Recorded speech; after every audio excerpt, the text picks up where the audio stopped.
بسم اللہ الرحمن الرحیم۔ شروع اللہ کے نام سے جو بڑا مہربان نہایت رحم والا ہے۔ مترو، آریہ جنوبی روس میں دریائے ڈینیوب اور دریائے آمو کے درمیان دریائے خزر تک کے میدانوں کے باسی تھے جہاں سرد جوت کے آباد تھے۔ وہ دریا کنارے آباد تھے جو وولگا کے نام سے پکارا جاتا تھا۔ آریہ نسل نے 2 سمتوں میں سفر کیا اور دنیا کے بہت سے حصوں میں تاریخ کے دھاروں کا رخ موڑ دیا۔ ایمان مغرب کی طرف چلا گیا اور کشمن مشرق کی طرف۔ وہ اپنے ساتھ 3 چیزیں لائے۔ آریہ جنگجو، نڈر، مغرور اور بے حد دلیر قوم ہے۔ غرور ہی ان کا ماٹو ہے۔ وہ بدیشی تھے مگر مقامی لوگوں کو چپٹی ناکوں والے درشت کلام کہتے تھے۔ مترو، مورخین اس بات پر اتفاق کرتے ہیں کہ آریائی قبائل کی اس خطۂ ارض پر آمد کا سلسلہ 500 قبل مسیح سے شروع ہو کر 1500 قبل مسیح تک جاری رہا۔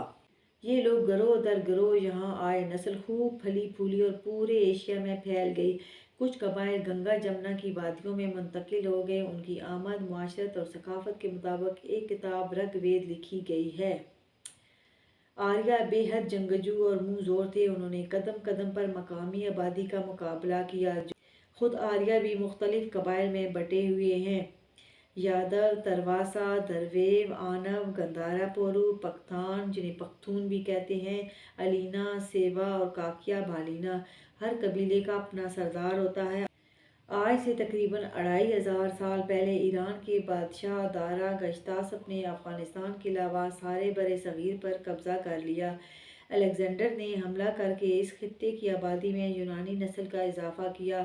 کچھ ایرانی اور یونانی بھی آریہ تھے۔ برصغیر میں مقامی خاندانوں کے کئی سلسلے عروج میں آئے جن میں کوشل، شیشناگ اور نندا بہت مشہور ہیں۔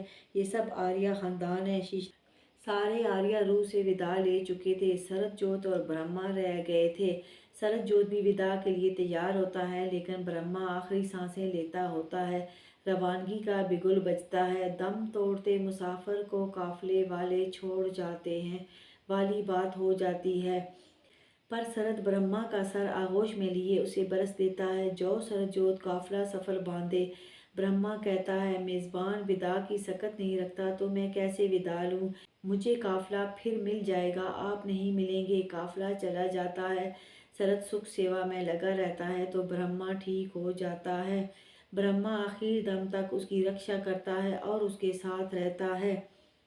سرد جوت کی عمر کے 2 حصے ابھی باقی تھے۔ رزق باقی تھا۔ وہ سارے کوریرس پر نگاہ دوڑاتا ہے تو کوئی اپنا نہیں ہوتا۔ استاد محترم نہیں رہے تھے۔ وہ سوچ کر فیصلہ کرتا ہے۔ زہر اسے مار نہیں سکتا تھا سو اس نے یوحا کا کچا جنین کھا لیا جو اس کے جسم پر اثر انداز ہوتا ہے۔ کچا جنین اسے بیمار کر دیتا ہے اور وہ بستر سے جا لگتا ہے۔ برہما سکھ سیوا کرتا ہے۔ مترو، وہ بستر مرگ پر تھا کہ زمین روپ دھارن کرتی ہے اور بستر کے پاس آتی ہے۔ سرد جوت، یہ کیا کیا تو نے؟